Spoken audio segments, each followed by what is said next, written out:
Allah'ın eli, Allah'ın kuvvet ve kudreti, Allah'ın otoritesi gibi anlamlara gelir. Yed ve Allah kelimelerinin bir araya gelmesiyle ortaya çıkmıştır. Zahiri yani görünen manası Allah'ın elidir.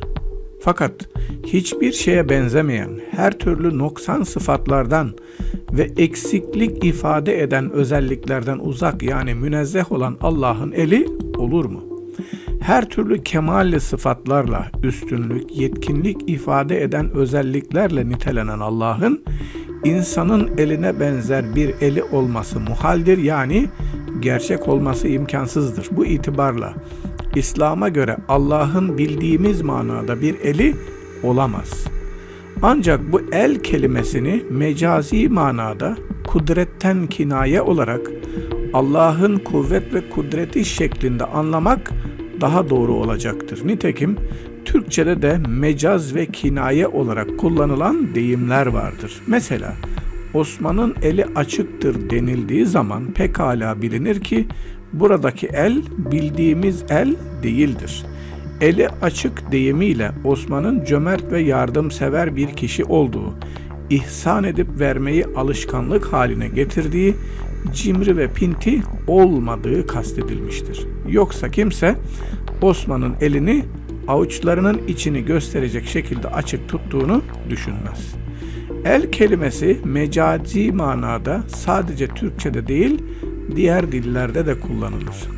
Bütün insanlığa hitap eden Kur'an-ı Kerim'de de böyle mecazi ifadelere yer verilmiştir. Allah, zatına mahsus olan özelliklerini, kudret ve azametini insanlara anlayacakları tarzda ve insanların kullandıkları şekiller üzerinden açıklamıştır. Böylece insanlar Kur'an'ı daha kolay ve yadırgamadan anlayabilmişlerdir. Arap dilinde yed yani el kelimesi şu manalarda kullanılmaktadır. 1. İnsanın bir uzvu olarak bileğe kadar olan kısmı ifade eder. Bazen de koltuk altına kadar olan kısma el adı verilir. İkincisi nimet anlamında kullanılır ki bu durumda çoğulu eyadidir. Bu mana Türkçe'de pek bilinmez. Bu çocuk elimizin altında büyüdüğü cümlesinde çocuğun bizim nimetimiz ve inayetimiz sayesinde hayatını devam ettirdiği anlatılmaktadır. Üçüncü manası kuvvet ve kudrettir. Mesela ulul eydi vel ebsar ifadesi kuvvet ve akıl sahibi diye açıklanır. Dilimizde de el elden üstündür, ta arşa varıncaya kadar denir. Yani kudret kudretten üstündür ancak Allah'ın kudretinin üstünde bir kudret yoktur demektir buradaki ifade. Nitekim Allah Teala Fetih Suresi 10. ayette ey Muhammed, şüphesiz sana baş eğerek ellerini verenler Allah'a baş eğip el vermiş sayılırlar. Ancak Allah'ın eli onların ellerinin üstündedir buyurulmuştur. Bu ayetler Allah'ın kudreti ve kuvveti onların güç ve kuvvetinden üstündür anlamına gelir. 4. Mülk manasında tasarrufunda elinin altında anlamına gelir. Mesela şu arazi Ömer'in yedindedir denildiği zaman bu ifade şu anlamlara gelir. Ömer'in mülküdür. Ömer'in tasarrufundadır. Sahibi Ömer'dir. Ömer'in elinin altındadır. Nitekim Allah Teala Mülk suresinin ilk ayetinde hükümranlık elinde olan Allah yücedir buyurulmuştur.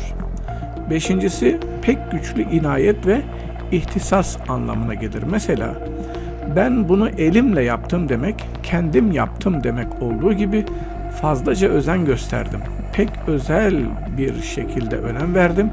Benim nazarımda çok büyük bir kıymeti vardır anlamlarını da ifade eder. Nitekim Cenab-ı Hak İblis'e Sad suresi 75. ayette ey İblis, kendi kudretimle yarattığıma yani Adem'e secde etmekten seni alıkoyan nedir? Böbürlendin mi yoksa gururlandın mı buyurmuştur.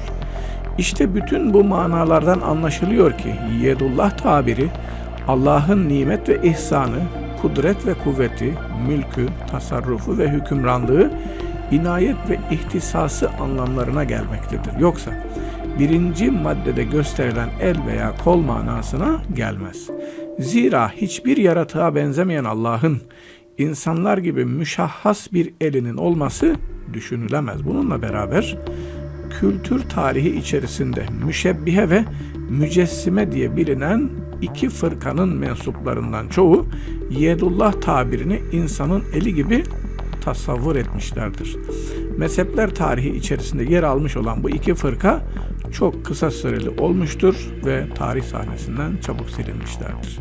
Ehli sünnet mütekellimlerinden yani kelamcılarından bir kısmı yedullahı Allah'ın sıfatlarından saymışlardır.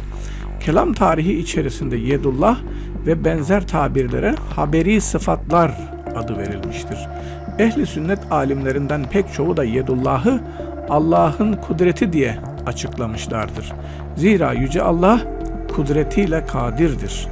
Selef alimleri bu haberi sıfatlara iman etmiş, zahirleri üzere bırakmış, tevile ve açıklamaya kalkışmamışlardır. Benzetmeye ve cisimleştirmeye yeltenmemişlerdir. Onlara göre madem ki Yüce Allah kendisine el, yüz, göz gibi özellikleri nispet etmiştir, öyleyse bunlar öylece olduğu gibi kabul edilmelidir demişlerdir. Allah'ın eli gibi ifadelerin mahiyetini ve hakikatini ancak Cenab-ı Hakk'ın kendisi bilebilir. Bunların hiçbiri bizim elimize, yüzümüze, gözümüze benzemez. İlk mütekellimler yani kelamcılar hemen selef gibi düşünmüşlerse de sonraki mütekellimler yani kelamcılar bu haberi sıfatların Yüce Allah'ın zatına ve şanına uygun bir tarzda tevil edilip açıklanması yolunu benimsemişlerdir. Ancak tevil edip açıklarken yapılan bu tevil ve açıklamaların Allah'ın muradı ve onun kastettiği mana olduğuna kesinlikle hükmetmemek gerekir.